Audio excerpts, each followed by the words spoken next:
Today's video is brought to you by Marvel's Midnight Suns. When someone thinks of Iron Man, they usually think of a technology-based hero that fights against other supervillains. Iron Man doesn't usually dip into the realm of the magical, but he's an Avenger and a superhero in the 616 universe, and this means that he does run into a magical crisis once or twice.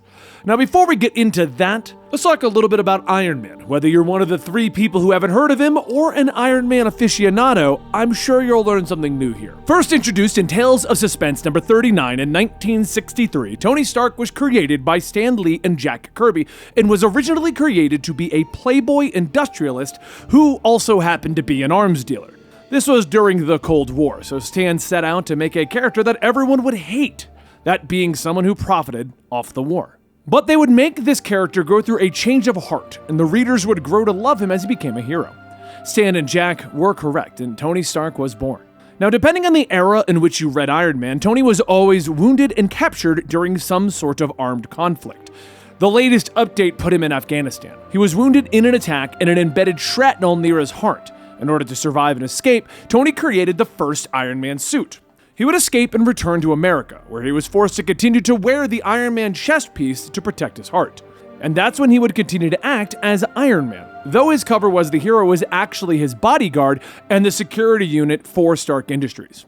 While the original stories were about Tony acting as Iron Man to fight against villains and protect his company, this would begin to change around the time of Vietnam and into the modern day, with Tony regretting his company creating the weapons that were used to kill people. Realizing that he had become a part of the problem and was profiting off of the wars, he set out to help protect the world and fight against the destruction that he had created. Tony would go on to become a founding member of the Avengers and gather a collection of friends who fought alongside him. This would include Pepper Potts, who would be given her own suit of armor and become the superhero Rescue, and Rhodey, who would be given the War Machine armor. Tony would also have many villains, but would usually fight against fellow industrialists such as Obadiah Stane and Justin Hammer, as well as Mandarin and Whiplash. While Iron Man would have many classic stories and major events in his long history, some of the largest past his origin would always include him fighting against the likes of Justin Hammer, who would hack into his armor. And while dealing with this and the problems within his company, Tony would then enter a dark time of his life. Luckily, his friends would help him through his personal issues and he would continue to be Iron Man.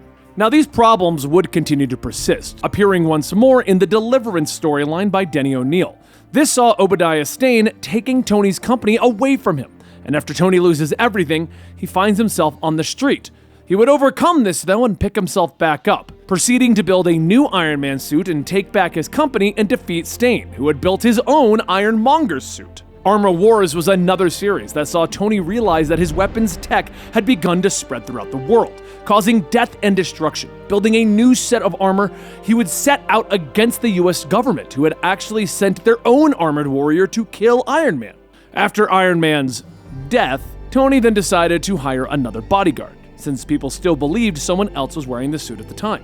So that's when we entered the Extremis series. And this one could almost be considered a magical storyline for Tony Stark. In the 2000s, Tony injected himself with a techno-virus that gave him the ability to control the suit with his thoughts instead of relying on an AI that he had created.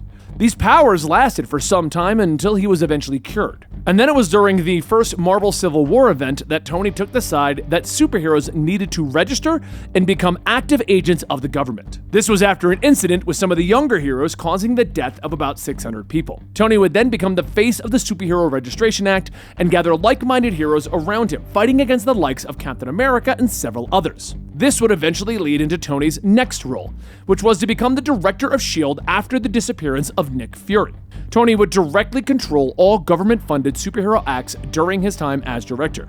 Although this didn't last, as most comics go back to the status quo. You see, the storyline involved him being ousted by Norman Osborn and his Hammer organization. Tony would actually erase his own memories to protect the secret identities of his friends and family from Osborn. He would then be put into a coma during the second Civil War event. After his memory spends a bit of time on the internet and his body is rebooted, Tony wonders if he's truly human anymore. Now, those are just some of the highlights in the history of Iron Man. And while he doesn't dip his technology boots into the magical waters very often, he has been known to create a magical armor set a few times. In the storyline known as Legacy of Doom, Tony Stark actually teams up with Dr. Doom and travels into Hell to fight against Mephisto. Tony is surprisingly betrayed by Doom, when it's revealed that he promised to deliver Tony to Mephisto. While in hell, Tony's armor actually comes in contact with a piece of Excalibur's scabbard. This allows his armor to take on the magical properties of Excalibur and become practically invincible.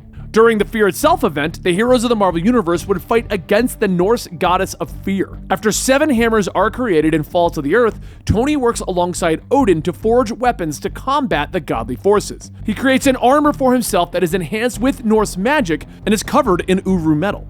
The armor itself is almost designed to look like the Destroyer. Now, in the War of the Realms event, which was basically the dark elf Meleketh invading Earth using his evil forces from the 10 realms, Tony's armor was actually transformed by magic when he is attacked by an ancient dragon that covets his wealth. As the entire world has been overrun by magical monsters, Tony isn't overly surprised, but he must learn to utilize his new magic to fight the dragon. The armor itself is really cool looking, but it didn't last more than a few issues. And while not actually in canon, What If number 113 saw Tony Stark actually become the Sorcerer Supreme of Earth, with Stephen Strange acting as his assistant. To more effectively use his magic, Tony combines his tech with magic to create an Iron Man Supreme armor. This allows him to more effectively defend the Earth. The issue saw Stephen eventually betray Tony to Dormammu so that the Dark Being would restore his hands, but Stephen would have a change of heart and Tony remained the Sorcerer Supreme. And there you go, a little bit of history on Tony Stark and his forays into the magical world. But that's not the only magical stories that have affected the various heroes of the Marvel Universe. Check back as we go deeper into the supernatural side of various Marvel superheroes that will appear in Marvel's Midnight Suns.